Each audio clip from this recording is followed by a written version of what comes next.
Yosef, and you, Dream, what spiritual tools have you used to redefine yourself and to transform yourself to become who you are today, Dreamwise, Travis Major's brother Yosef?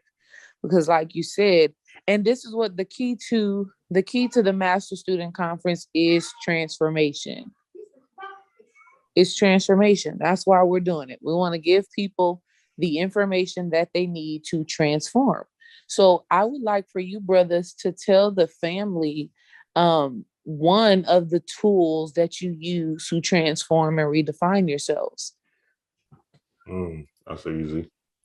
Um, Meditation, of course, period. Go deeper. Go deeper.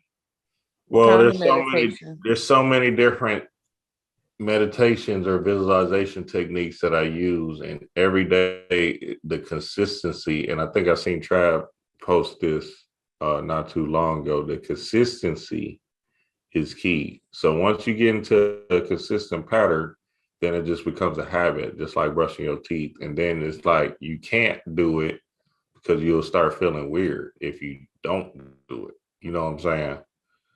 So me getting up every morning and spending that time with myself, loving on myself, building with myself is me, just honoring self, you know what I'm saying? And understanding that I am the ruler of all I survey, and whatever I put my mind to is going to happen. So it doesn't matter if I'm doing a 30-minute meditation, 2-hour meditation, whatever, as long as I'm applying love to myself, to my mental aspect, to my basically mental health, if you will, right? Then I'm gonna move in a space of power and strength and courage, right? And move from a space of unconditional love for self instead of, looking for validation and seeking approval from the outside world.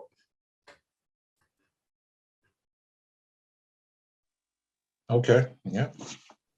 Yeah. For me, I would say, what was the question again? You were saying what was one thing that has really changed That my has reality? supported your transformation, Supported that okay. has supported you in redefining yourself.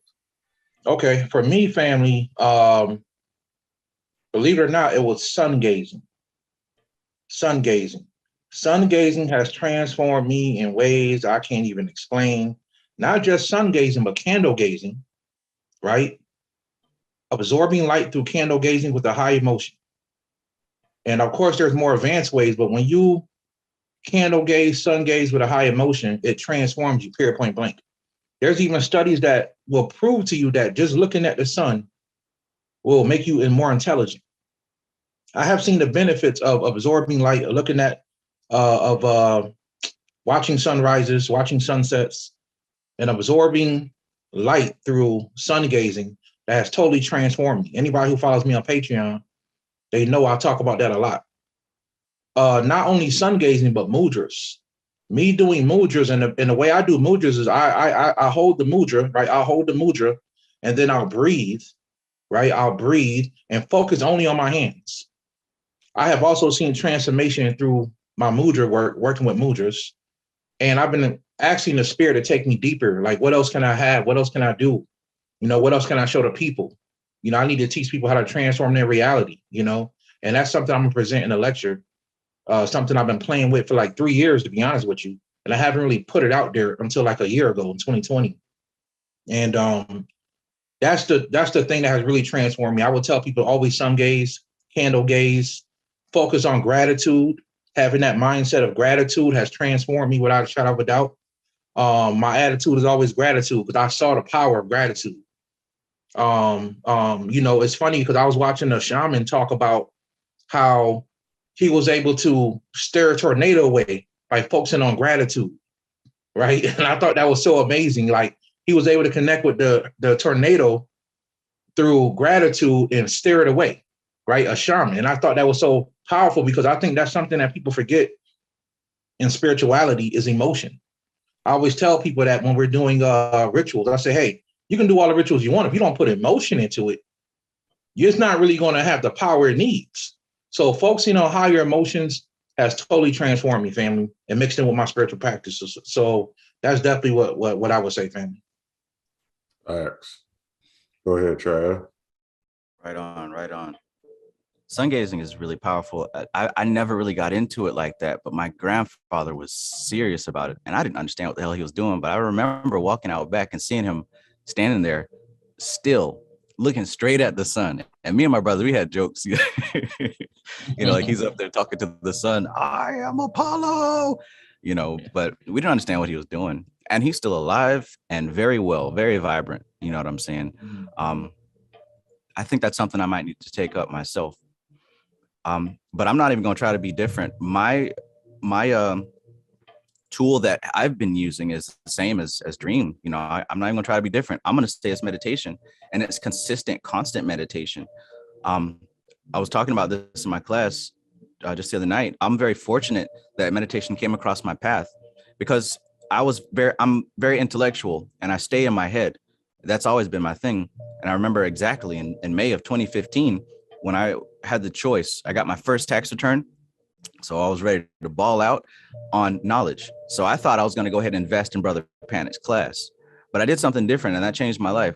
I went back and listened, and I remembered that I wrote a book list of all the books that he ever mentioned, plus some from Bobby Hemmett.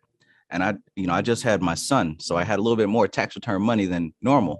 So after we took care of the bills and everything, I bought all those books, and that's where my library really started. And I kept seeing patterns in Aleister Crowley, Dion Fortune, Philip Cooper. I kept seeing patterns, and they kept talking about meditation. So I'm like, all right, let me try it out. Tried it. I read a book on it, the best book on meditation that I've ever seen. And I thought that I understood it intellectually because I'm an intellectual person. So I'm sitting around telling people, oh, you got to meditate, you got to sit still and detach and, don't let these things distract you. And I'm speaking from an intellectual point of view.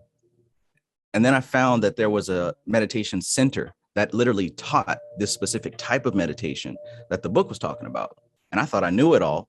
So I figured, I'll go there. Maybe I can maybe I can teach some of them something. But I went there for 10 days and it changed my life. It literally changed my life. Like when I say changed my life, I mean, I saw that I had problems and issues that I didn't realize that I had. And I was able to clear those away. I was able to see clearly into my past, into my childhood, and resurface things that were buried. I was able to look into the future and see this LVX 777, YouTube, being on stage, going across the world. I was able to see these things in vibration. Of course, when you're in the higher realms, form isn't very solid, but you get a feeling, you get a sense. A lot of Christians who do have clairvoyance, they get like a feeling from God. They hear something. It's not clear, but they trust and they have faith because they've seen it. I experienced that there. And I continued doing that. And through the process of serious meditation, knowing how to do it, not just sitting still and going, because somebody on YouTube said do that. I learned how to do it for real. And no matter what type of magic I'm in, because you guys, some of you have followed my channel. I work with demonic spirits. I've worked with angelic spirits. I work with all kinds of different things. But the only thing that made it all work was meditation.